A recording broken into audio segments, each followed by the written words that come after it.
Boomerang. இதன் ஆசிரியர் Harold Q மசூர். சாட்சி கூண்டில் இருந்த அந்த ஒல்லியான மனிதர் தனது கழுத்துப்பட்டையின் ஓரத்தை பதற்றத்துடன் தடவிக்கொண்டிருந்தார். அவர் ரெய்னரின் செயலராக இருந்தவர். மாவட்ட அரசு வழக்கறிஞர் கொலை செய்யப்பட்ட அன்று இரவு அவர் வீட்டில் இருந்த இருவரில் இவரும் ஒருவர். நான் அவரிடம் கேட்டேன், ரெய்னர் கொல்லப்பட்ட அன்று பிரதிவாதிக்கு எதிராக அவரை தூக்கிலிட போதுமான ஆதாரங்கள் தன்னிடம் இருப்பதாக அவர் உங்களிடம் சொல்லவில்லையா? ஆட்சேபனை என்று கத்தினார் பிரதிவாதி. தரப்பு வழக்கறிஞர் சாம் லூபக். தடித்த தாடை கொண்ட அவரது முகம் கோபத்தால் சிவந்து போயிருந்தது. அவர் தனது இருக்கையிலிருந்து துள்ளி குதித்து நின்றார். ஆட்சேபனை ஏற்கப்படுகிறது என்று நீதிபதி மார்ட்டின் சட்டென்று பதிலளித்தார். என்னை திரும்பி கூட பார்க்கவில்லை அவர். இந்த வழக்கு விசாரணை முழுவதும் இப்படித்தான் நடந்து கொண்டிருந்தது. லுபக் ஆட்சேபனை தெரிவிப்பதும் நீதிபதி அதை ஏற்றுக்கொள்வதும் வாடிக்கையாகிவிட்டது. இது ஒரு நீதி உள்ள நீதிமன்றமாக இருக்க வேண்டும். கையில் தராசை ஏந்தியபடி வெளியே நிற்கும் அந்த நீதி தேவதை சிலை தனது கல்லாலான தொண்டைக்குள் சிரித்து கொண்டிருக்க வேண்டும். ஆனால் இதில் சிரிப்பதற்கு ஒன்றுமில்லை. லுபக் புன்னகைத்தபடி தனது கட்சிக்காரருக்கு அருகில் அமர்ந்தார். நான் பிரதிவாதியை பார்த்தேன். ஆத்திரத்தில் என் உள்ளம் வெளுத்து போனது. என் தலைவரை கொலை செய்தது அவன்தான் என்பதில் என் மனதில் எல்லளவும் சந்தேகம் இருக்கவில்லை. மாவட்ட அரசு வழக்கறிஞர் ரெய்னர் நான் மதித்து போற்றிய வணங்கிய ஒரே மனிதர் அவர். சில அளவுகோலின்படி பார்த்தால் பிராங்க் ஹவுசர் ஒரு வெற்றியாளன். அவன் 3 முறை பெரும் சொத்துக்களை சேர்த்து அவற்றை தக்க வைத்தும் இருந்தான். நூற்றுக்கணக்கான மனிதர்களின் வியர்வை, உழைப்பு மற்றும் இரத்தத்தின் மீதுதான் அவன் அதை சாதித்திருந்தான். இரவு விடுதிகள், ஏமாற்று மையங்கள், சூதாட்ட இயந்திரங்கள், சட்டவிரோத பண பரிமாற்றம், கட்ட பஞ்சாயத்து சங்கங்கள் என அதிக லாபம் தரும் எதையும் அவன் விட்டு வைக்கவில்லை. அவன் மெலிந்த தேகம் கொண்டவன், மழுப்பலானவன், ஒரு கட்டுவிரியன் பாம்பை போல குளிர்ந்தவனும் கொடியவனும் கூட. சமூகத்திற்கே ஒரு கரையாக அவன் அங்கே அமர்ந்திருந்தான். ஏளனமாக புன்னகைத்து கொண்டிருந்தான். அவன் எப்பொழுது நூலை இழுத்தாலும் ஒரு ஜோடி அரசியல்வாதிகள் அவன் ஆட்டத்திற்கு ஆடிக்கொண்டிருந்தார்கள். திடீரென 2 மாதங்களுக்கு முன்பு ஒரு சீர்திருத்த குழுவின் மூலம் டான் ரெய்னர் மாவட்ட அரசு வழக்கறிஞர் அலுவலக பொறுப்பிற்கு வந்து அமர்ந்தார். டான் ரெய்னர் விலைக்கு வாங்கப்படக்கூடியவர் அல்ல. எவரிடமும் அவ்வளவு பணம் இருக்கவில்லை. தனியாக இருந்தவரை ரெய்னர் ஆபத்தானவராக தெரியவில்லை. ஆனால் அவரது சிறப்பு புலனாய்வாளர் டாம் கஹானுடன் அவர் கைகோர்த்த போது அவர்கள் அந்த அமைப்பையே, ஹவுசரின் அதிகார இயந்திரத்தின் இருப்பையே அச்சுறுத்த தொடங்கினார்கள். கஹாகன் ஒரு முழுமையான போலீஸ்காரர். மெதுவாகவும் நுணுக்கமாகவும் ஹவுசருக்கு எதிராக அவர் ஆதாரங்களை குவித்து வைத்திருந்தார். ஹவுசரையும் அவனோடு சேர்ந்து 1/2 டஜன் முக்கிய புள்ளிகளையும் தூக்கு மேடைக்கு அனுப்ப அந்த ஆதாரங்கள் போதுமானதாக இருந்தன. எனவே ரெய்னர் ஒழிக்கப்பட வேண்டி இருந்தது. பாதுகாப்பு பெட்டகத்தில் இருந்த அந்த ஆதாரங்கள் சிதைக்கப்பட வேண்டியிருந்தது. அப்புறம் கஹாகன். சரி, அதுதான் கேள்வி. கஹாகன் எங்கே? ஹவுசரை இந்த குற்றச்சாட்டோடு பிணைக்கக்கூடிய ஒரே மனிதர் அவர்தான். எங்கே அவர்? ஆற்றின் அடியிலேயா? விலைக்கு வாங்கப்பட்டு விட்டாரா அல்லது தலைமறைவா? எனக்கு தெரியவில்லை. ஒருவேளை தெரிந்திருந்தாலும் அதனால் பெரிய பலன் எதுவும் இருந்திருக்காது. ஏனெனில் இந்த ஒரு கொலை வழக்கு அடியோடு வளைக்கப்பட்டிருந்தது. மிகவும் கச்சிதமாக. ஹவுசர் இதிலிருந்து தப்பித்து விடுவான் என்பது உறுதியாகிவிட்டது. நடுவர் குழு ஏற்கனவே விலைக்கு வாங்கப்பட்டு விட்டனர். வழக்கு விசாரணையின் 2ஆம் நாளிலிருந்தே எனக்கு இது தெரிந்திருந்தது. அது மட்டுமல்ல, மார்ட்டினை நீதிபதி இருக்கையில் அமர வைத்ததே ஹவுசர்தான். சாட்சியை சட்டத்தின் விதிகளை மாற்றி எழுத வேண்டியிருந்தாலும் சரி, அந்த நீதிபதி அவனை பாதுகாத்தே தீர்வார். ககாகன் காணாமல் போன நிலையில் என்னால் எதுவும் செய்ய முடியவில்லை. ஆனால் நான் உண்மையாகவே விரும்பியது என்னவென்றால், ககாகனை அந்த சாட்சி கூண்டில் ஏற்றிவிட வேண்டும் என்பதுதான்.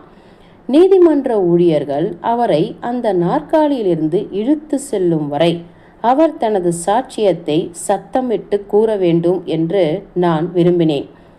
நிச்சயமாக அது ஹவுசரை தூக்கிலிட உதவாதுதான். ஆனால் அங்கிருக்கும் பார்வையாளர்கள் அதை கேட்பார்கள், செய்தியாளர்கள் அதை கேட்பார்கள். ஒருவேளை அதன் மூலம் நமது அழகான இந்த நகரத்தில் என்ன நடந்து கொண்டிருக்கிறது என்பது உலகிற்கு தெரிய வரலாம். பாருங்கள், ரெய்னர் கொல்லப்பட்ட அன்று இரவு ககாகன் அந்த மாவட்ட அரசு வழக்கறிஞரின் வீட்டில்தான் இருந்தார். அவர் வேறொரு அறையில் இருந்தார். ஆனால் துப்பாக்கி சத்தம் கேட்டதும் அந்த தெருவில் சீறி பாய்ந்து சென்ற காரை அவர் ஒரு நொடி பார்த்தார். அது ஹவுசருடைய கார் என்பதை அவர் அடையாளம் கண்டு கொண்டார். ஆனால் ககாகன் காணாமல் போய்விட்டார். நான் என் கைகளை இறுக்க மூடிக்கொண்டேன். 50,000, 1,00,000 ஹவுசருக்கு இந்த தொகையெல்லாம் ஒரு பொருட்டே இல்லை. ஆனால் ககாகன் போன்ற ஒரு மனிதரை கூட இவ்வளவு பெரிய பணம் நிலைத்தடுமாற செய்திருக்கலாம். எனக்கு தெரியும். எனக்கு லஞ்சம் கொடுக்க முன் வந்தார்கள். அந்த சலனத்திலிருந்து நான் இன்னும் முழுமையாக மீளவில்லை. ஆனால் ரெய்னரை கொன்றவனிடமிருந்து நான் ஒருபோதும் லஞ்சத்தை பெற்றிருந்தால் என்னாலேயே என்னுடன் நிம்மதியாக வாழ்ந்திருக்க முடியாது. ரெய்னரை சுட்டு கொன்ற அந்த துப்பாக்கி அவரது ஆய்வு அறையின் ஜன்னல் வழியாக உள்ளே எரியப்பட்டிருந்தது. அது ஒரு பழைய கோல்ட் ஆர்மி ஆட்டோமேட்டிக் ரக துப்பாக்கி. இவ்வகை துப்பாக்கிகள் கோடிக்கணக்கில் தயாரிக்கப்பட்டவை என்பதால் அதன் உரிமையாளரை கண்டுபிடிப்பது நடைமுறையில் சாத்தியமற்றது. அது ஏற்கனவே சாட்சியமாக நீதிமன்றத்தில் சமர்ப்பிக்கப்பட்டிருந்தது. நான் அதை எடுத்து சாட்சி கூண்டில் இருந்த அந்த ஒல்லியான மனிதரிடம் காட்டினேன். துப்பாக்கி சத்தம் கேட்டு நீங்கள் மறைந்த ரெய்னரின் ஆய்வு அறைக்குள் ஓடிச் சென்றபோது இந்த துப்பாக்கியை எங்கே கண்டீர்கள்? ரெய்னர் செயலாளர் தனது உதடுகளை நனைத்தார். அவரது கண்கள் தரையை நோக்கியபடி அலைப்பாய்ந்தன. அவர் சொன்னார், திரு ரெய்னர் அதை தனது கையில் பிடித்து கொண்டிருந்தார். ஒரு கணம் அதிர்ச்சியில் நான் சிலையென உறைந்து நின்றேன். அப்படியே நின்று அவரை வெறித்து பார்த்தேன். முற்றிலும் திகைத்து போனேன். நீதிமன்ற அறை முழுவதும் ஒரு முணுமுணுப்பு அலை போல பரவியது. அது நடந்துவிட்டது. ரெய்னரின் செயலாளரையும் அவர்கள் விலக்கி வாங்கிவிட்டார்கள். மாவட்ட அரசு வழக்கறிஞர் தற்கொலை செய்து கொண்டார் என்று காட்ட அவர்கள் முயன்றனர். எனது சொந்த சாட்சியே எனக்கு எதிராக திரும்பியிருந்தது. சட்டப்படி அவரது பதில்களுக்கு நான் கட்டுப்பட்டவன். அதற்கு பிறகு நடந்தது ஒருவேளை இதற்கு முன் எப்பொழுதும் நிகழ்ந்திராத ஒன்றாக இருக்கலாம். ஆத்திரத்தில் என் கண்கள் சிவந்தன. முகம் நெருப்பாய் எரிந்தது. நான் ஒரே ஒரு அடி முன்னோக்கி வைத்து எனது முஷ்டியை ஓங்கி அவரது முகத்திலேயே ஒரு குத்து விட்டேன். அங்கே பெரும் ரகளையே வெடித்தது. நீதிபதி மார்ட்டின் தனது சுத்தியால் மேஜையை தட்டி சத்தமிடத் தொடங்கினார். சாம் லுபக் எழுந்து நின்று கத்திக்கொண்டிருந்தார். 2 நீதிமன்ற ஊழியர்கள் என்னை பின்னுக்கு இழுத்துச் சென்றனர். ஹவுசரின் வாயோ ஒரு மெல்லிய புன்னகையில் கோணலாகி இருந்தது. அந்த நொடியில் அவனை மட்டும் என் கைகள் எட்டிருந்தால் அவனது கழுத்தை நெரித்து கொன்றிருப்பேன். நீதிபதியின் கடுமையான வசவுகளை அவர் முடிக்கும் வரை நான் காத்திருந்தேன். நான் மன்னிப்பு கேட்கவில்லை. எதுவும் சொல்லவும் இல்லை. தோற்று போய் அடிபட்டு போராட்டத்தை கைவிட தயாரான நிலையில் நான் அங்கே நின்றேன். திடீரென்று நீதிமன்றத்தின் பின்பகுதியில் ஒரு சலசலப்பு ஏற்பட்டது. நான் திரும்பி பார்த்தேன்.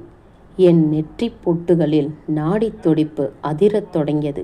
கைகளை தனது விலாப்புறத்தோடு இறுக்கமாக சேர்த்தபடி ஒரு உயரமான உருவம் விரைத்த கால்களுடன் தள்ளாடியபடி வரிசைக்கு நடுவே நடந்து வந்து கொண்டிருந்தது. டாம் ககாகன். அவர் என்னை பார்க்கவில்லை. அவர் யாரையுமே பார்க்கவில்லை. நேராக சாட்சி கூண்டிற்கு சென்றவர் அதன் கைப்பிடிகளை பிடித்து கொண்டு மெதுவாக அமர்ந்தார். அவரது கண்கள் சுருங்கி போயிருந்தன. உதடுகள் நிறமிழந்து மிக கடுமையாக இருந்தன. அவர் மிகவும் களைப்பாக, கிட்டத்தட்ட சக்தி இழந்தவராக தெரிந்தார். பிறகு அவரது கண்கள் என்னை தேடி கண்டடைந்தன. அப்பொழுது அவர் முகம் முழுவதும் ஒரு மெல்லிய எண்ணெய் படலம் போன்ற வியர்வை படிந்திருப்பதை நான் கவனித்தேன். வழக்கறிஞர் லுபக் திடுக்கிட்டு பெருமூச்சு விட்டார். ஹவுசர் கண்களை விரித்து பார்த்து கொண்டிருந்தார். அவர்கள் இருவரும் ஏதோ ககாகனுக்கு பணம் கொடுத்து ஆப்பிரிக்காவிற்கு அனுப்பி வைத்தது போலவும், திடீரென அவர் இங்கே இருப்பதை பார்த்து மிரண்டு போனது போலவும் உறைந்து போயிருந்தனர். அவர் மீண்டும் வருவார் என்று அவர்கள் கனவிலும் நினைக்கவில்லை என்பது அப்போது எனக்கு புரிந்தது. பரபரப்பு என் இரத்தத்தில் உத்வேகத்தை ஏற்றியது. எதையாவது செய்ய இப்பொழுது ஒரு வாய்ப்பு கிடைத்துள்ளது. நீதிமன்ற அவமதிப்புக்காக எங்களை சிறையில் அடைக்க நீதிபதி மார்ட்டின் உத்தரவிடாமல் இருந்தால் சரி என்று நினைத்தேன். நான் ககாகனிடம் சில ஆரம்பகட்ட கேள்விகளை கேட்டேன். அவர் சுருக்கமான புதிரான வாக்கியங்களில் பதிலளித்தார். பிறகு அந்த பழைய கோல்ட் ஆர்மி ஆட்டோமேட்டிக் துப்பாக்கி எடுத்து அவரிடம் நீட்டினேன். இது அரசு தரப்பு சான்று எண் 1 என்றேன். இதை உங்களால் அடையாளம் காண முடிகிறதா? அவர் அதை தனது கைகளில் மெதுவாக புரட்டி பார்த்தார். நீதிமன்ற அறைக்குள் கடிகாரம் ஓடும் சத்தம் கூட கேட்கும் அளவுக்கு அமைதி நிலவியது. அனைவரது கண்களும் அவர் மீதே பதிந்திருந்தன. அவர் அதை திறந்து காலி தோட்டா கூடாரத்தை உற்று பார்த்தார். பின் அதை தளர்வாக தனது மடியில் வைத்து கொண்டார். நிமிர்ந்து பார்த்தார். ஆம், திரு ரெய்னரை கொன்ற துப்பாக்கி இதுதான். துப்பாக்கி சத்தம் கேட்டபோது நீங்கள் எங்கே இருந்தீர்கள்? ககாகனின் கண்கள் என்னை தீர்க்கமாக பார்த்தன. நான் திரு ரெய்னரின் ஆய்வு அறை கதவை அப்போதுதான் திறந்திருந்தேன். அது ஒரு பொய். நான் மூச்சை உள்ளிழுத்து கொண்டு லுபாக்கின் ஆட்சேபனைக்காக காத்திருந்தேன். ககாகன் அந்த அறையின் பக்கமே இருந்ததில்லை. ஆனால் லுபக் சரியான நேரத்திற்காக காத்திருந்தார். ககாகனின் மனதில் என்ன ஓடுகிறது என்பது அப்பொழுது எனக்கு புரிந்தது. மற்ற சாட்சிகள் அனைவரும் பிரதிவாதிக்காக பொய் சாட்சி சொல்லும்போது தானும் அரசு தரப்பிற்காக பொய் சொல்லலாம் என்று அவர் நினைத்திருக்கக்கூடும். திடீரென ஒரு எண்ணம் என் நினைவில் வெட்டியது. என் கைகள் குளிர்ந்த மாவு உருண்டைகள் போல பிசுபிசு போய்த்து இருந்தன.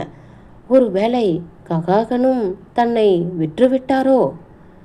ரெய்னர் தற்கொலை செய்து கொண்டதை நான் பார்த்தேன் என்று அவர் சாட்சியம் அளித்தால் என்னவாவது? மூச்சை கூட சரியாக விட முடியாமல் எனது அடுத்த கேள்வியை கேட்டேன். அங்கே நீங்கள் எதை பார்த்தீர்கள்? லுபக் மற்றும் ஹவுசர் இருவருமே பதற்றத்துடன் முன்னோக்கி சாய்ந்து ககாகனையே உற்று பார்த்து கொண்டிருந்தனர். நீதிபதி மார்ட்டின் தனது இருக்கையில் விரைப்பாக அமர்ந்திருந்தார். ககாகனின் கண்கள் வழக்கறிஞர்களின் மேசையை தாண்டி சென்று ஹவுசரின் மீது நிலைத்தன. அவர் ஒரு மெல்லிய குரலில் சொன்னார். ஹவுசர் அந்த ஜன்னல் அருகே நின்று கொண்டு அந்த துப்பாக்கியை தன் கையில் பிடித்து ரெய்னரை நோக்கி குறிவைத்து கொண்டிருப்பதை நான் பார்த்தேன். இதோ இப்படி. அவர் துப்பாக்கியை உயர்த்தினார். அதன் மழுப்பலான துப்பாக்கி குழல் வழியாக நேராக பிரதிவாதியை, அதாவது ஹவுசரை நோக்கி குறிவைத்தார். ஹவுசரின் வாய் பிதுங்கி தளர்ந்தது. அவன் தனது நாற்காலியில் விரைத்து போனான். தன் வாழ்நாளில் முதல் முறையாக லுபக் பேச்சற்று போயிருப்பதை என்னால் காண முடிந்தது. ஆனால் அவரது கழுத்து நரம்புகள் புடைத்திருந்தன. அவர் எழுந்து கொதிக்க தயாராகி கொண்டிருந்தார். அந்த நொடியில் ககாகனின் இந்த செயல் அனைவரையும் திகைக்க வைத்திருந்தது. அவரது கண்கள் எதையும் பிரதிபலிக்காத வெற்று ஜன்னல்களைப் போல தெரிந்தன. அவரது நெற்றியில் ஒரு நீல நிற நரம்பு குறுக்காக புடைத்து நின்றது. அவரது குரல் இப்பொழுது தெளிவாக, கிட்டத்தட்ட முழக்கமிடுவது போல வெளிப்பட்டது. ஹவுசர் அந்த விசையை அழுத்தினார். இதோ இப்படி. நீதிமன்ற அறைக்குள் துப்பாக்கி வெடித்த சத்தம் பேரிடி என முழங்கியது. நான் பார்த்து கொண்டிருக்கும் போதே ஹவுசரின் மூக்கின் மேல் நெற்றிப்போட்டில் ஒரு சிவந்த இரத்த காயம் சட்டென்று வெடித்தது. ஒரு நொடி பொழுது அவனது முகத்தில் எதையும் நம்ப முடியாத திகைப்பு வந்து போனது.